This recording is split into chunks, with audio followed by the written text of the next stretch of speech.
வணக்கம் நண்பர்களே. இந்த 4 விஷயங்களை தெரிந்து கொண்டால் நிச்சயம் உங்கள் வாழ்க்கையில் தோல்வியே இருக்காது. அது எந்த 4 விஷயங்கள் என்பதை ஒரு சிறிய கதையின் மூலம் பார்க்கலாம். இது போன்ற சிறந்த கதைகளுக்கு இந்த சேனலை சப்ஸ்கிரைப் செய்து கொள்ளுங்கள்.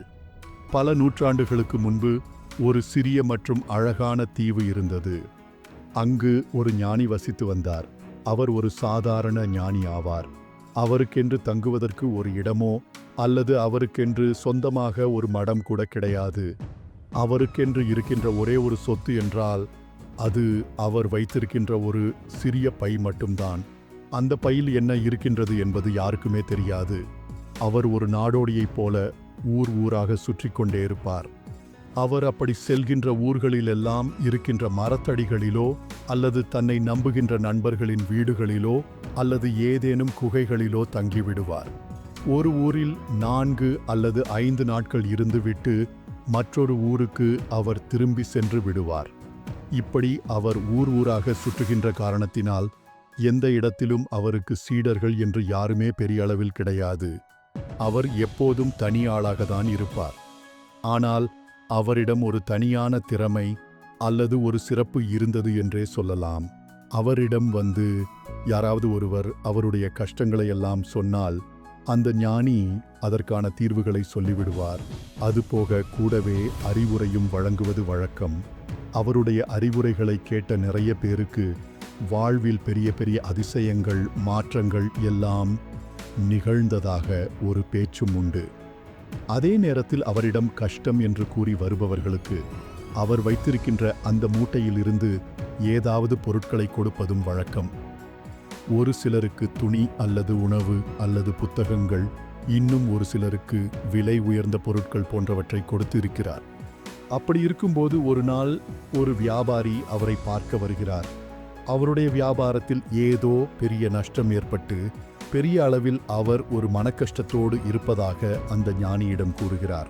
தன்னுடைய மிகுதியான அனைத்து கஷ்டங்களையும் அந்த ஞானியிடம் பகிர்ந்து கொள்கிறார்.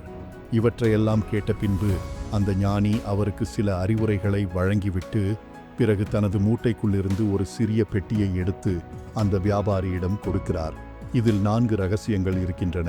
இவற்றால் நிச்சயமாக உன்னுடைய தொழிலிலும் உன்னுடைய வாழ்க்கையிலும் நீ ஒரு மிகப்பெரிய வெற்றியை அடைய முடியும் என்று கூறுகிறார். அந்த வியாபாரியும் அந்த பெட்டியை மிகுந்த ஆசைகளோடு வாங்கிக் கொண்டு தனது வீட்டுக்கு செல்கின்றார். பிறகு அந்த வியாபாரி தனது வீட்டுக்கு வந்தவுடன் அந்த பெட்டியை திறந்து பார்க்கிறார்.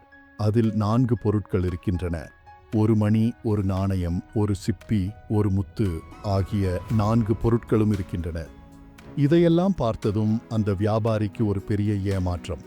ஏனென்றால் அந்த வியாபாரி எதிர்பார்த்தது என்னவோ தங்கம் அல்லது வெள்ளி என்று ஏதாவது பொருட்கள் இருக்கும் என்றுதான், அல்லது ஏதாவது ஒரு சாமி சிலையாவது இருந்திருக்கலாம் என்பதுதான். ஆனால் இது என்ன சம்பந்தமே இல்லாமல் ஏதேதோ பொருட்கள் இருக்கின்றன என்று அவர் வருத்தத்துடனும் ஒரு சிறிய சந்தேகத்துடனும் அதை பார்க்கிறார். பிறகு அவருடைய மனதில் இதில் ஏதோ ஒரு புதிர் இருப்பதாக தோன்றுகிறது. அதனால் மறுபடியும் அவர் அந்த ஞானியை சந்திக்க செல்கிறார். அந்த ஞானி நாளை வா என்று சொல்லி அவரை அனுப்பிவிடுகிறார். பிறகு வியாபாரி மறுநாள் செல்கிறார். மறுநாளும் அந்த ஞானி இதையேதான் நாளைக்கு வா என்று சொல்லி அவரை அனுப்பிவிடுகிறார். வியாபாரி மறுபடியும் வந்தார். ஞானி சொல்வதாக இல்லை. அதே நேரத்தில் அந்த வியாபாரியும் விடுவதாக இல்லை.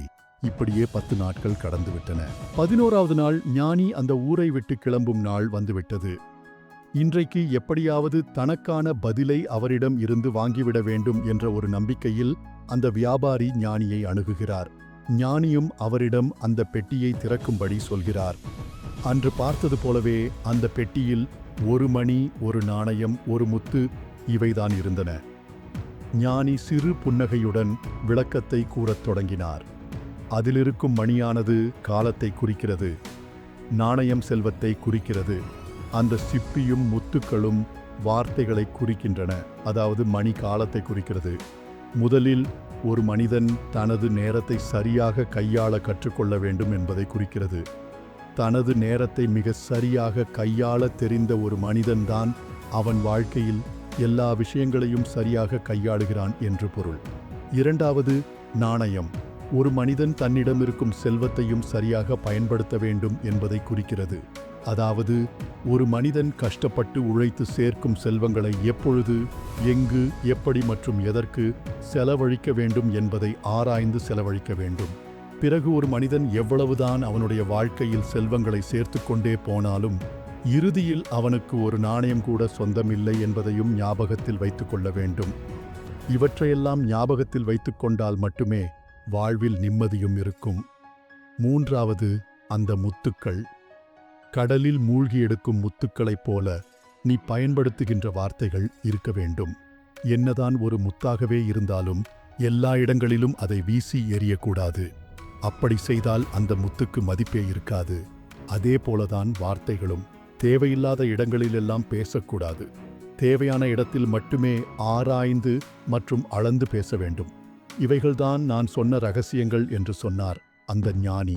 4 ரகசியங்கள் என்று சொன்னீர்களே, அது என்ன அந்த 4வது ரகசியம் என்று மீண்டும் கேட்டார் அந்த வியாபாரி. இந்த 3 ரகசியங்களையும் தெரிந்து கொண்டால் மட்டும் போதாது, அதை செயல்படுத்தவும் தெரிய வேண்டும் என்று சொல்லி முடித்தார் ஞானி. நண்பர்களே, இதில் எவ்வளவு உண்மை இருக்கிறது என்பதை பாருங்கள். நேரம், பணம், வார்த்தைகள் ஆகிய எல்லாவற்றையும் சரியாக கையாண்டு விடாமுயற்சியுடன் உழைப்பவர்களுக்குதான் வெற்றி எப்பொழுதும் சொந்தமாகும். இந்த கதையை கேட்டுக்கொண்டிருக்கும் நீங்களும் இவற்றின் முக்கியத்துவத்தை உங்களது வாழ்க்கையில் உணர்ந்து செயல்படுங்கள். இதை உணராத வரையில் உங்களுடைய வாழ்க்கையில் வெற்றி பெறுவது மிகவும் கடினம்.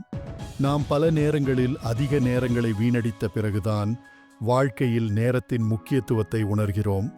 பணத்தை விரயம் செய்த பின்தான் பணத்தின் முக்கியத்துவத்தை உணர்கிறோம். கோபத்தில் வார்த்தைகளை பேசிவிட்டு பிறரை காயப்படுத்திய பிறகு மற்றும் நம்முடைய ரகசியங்களை அடுத்தவர்களிடம் அறிவித்த பின்னர்தான் வார்த்தைகளின் முக்கியத்துவத்தையும் உணர்கிறோம். மொத்தத்தில் எல்லா விஷயங்களும் கைமீறி போன பிறகுதான் அவற்றின் முக்கியத்துவமே நமக்கு புரிகிறது. அதுபோல இல்லாமல் முன்கூட்டியே அந்த விஷயங்களின் முக்கியத்துவத்தை அறிந்து செயல்பட வேண்டும். அப்படி செயல்பட்டால், உண்மையாக இருந்தால், உங்களுடைய வெற்றியை எவராலும் தடுக்க முடியாது.